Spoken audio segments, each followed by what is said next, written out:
आज की कड़ी में हम स्वतंत्र संगठित प्रांत ओडिशा को अस्तित्व में लाने वाले कृष्णचंद्र गजपति नारायण देव का स्मरण कर रहे हैं। कृष्णचंद्र का जन्म 26 अप्रैल 1892 को हुआ था।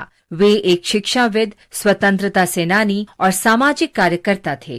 वो पारालाखे मुंडी रियासत के राजा और ओडिशा प्रांत के पहले प्रधानमंत्री थे। ओडिशा के वर्तमान गजपति जिले का नाम उन्हीं के नाम पर रखा गया है।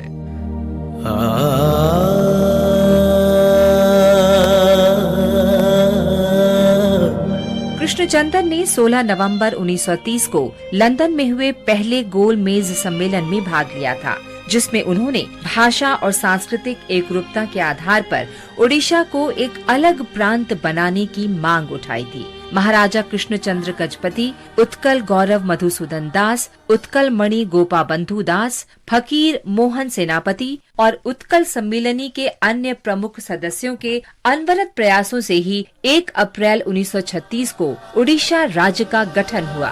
कृष्णचंद्र गजपति नारायण देव 1 अप्रैल 1937 से जुलाई 1937 तक ओडिशा के पहले प्रधानमंत्री बनाए गए। बाद में वो 1944 तक ओडिशा के दूसरे प्रधानमंत्री भी रहे। उन्होंने अनेक अस्पतालों, विद्यालयों, महाविद्यालयों और औद्योगिक संस्थानों की स्थापना की और अपने तालुका में अभूतपूर्व संख्या में पानी के 1281 टैंक उपलब्ध कराए। कृष्णचंद्र गजपति नारायण देव ने 25 मई 1974 को इस संसार से विदा ली।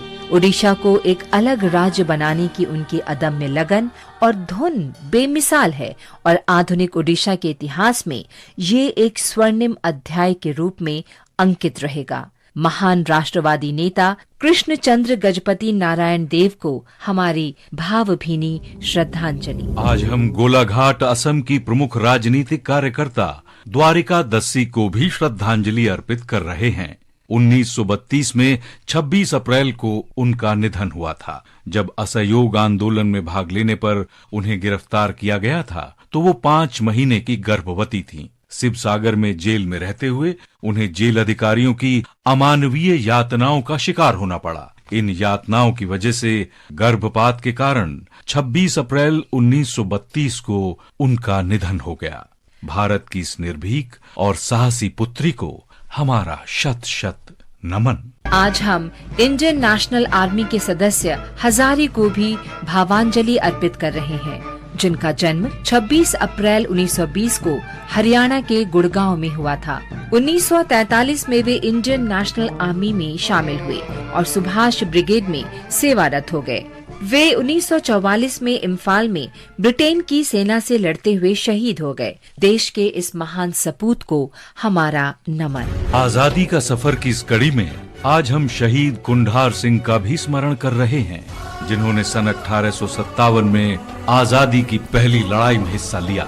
हरियाणा के अंबाला में ब्रिटिश इंडियन आर्मी की 12वीं नेटिव इन्फेंट्री रेजिमेंट में सेवारत रहे कुंढार सिंह अपने क्षेत्र से स्वाधीनता आंदोलन में शामिल हो गए। ब्रिटिश सैनिकों ने उन्हें पकड़ लिया और उन पर बगावत का आरोप लगाकर 1858 में फांसी दे दी। देश के लिए प्राण न्यौछावर करने वाले अमर शहीद कुंढार सिंह को हमारी श्रद्धांजलि।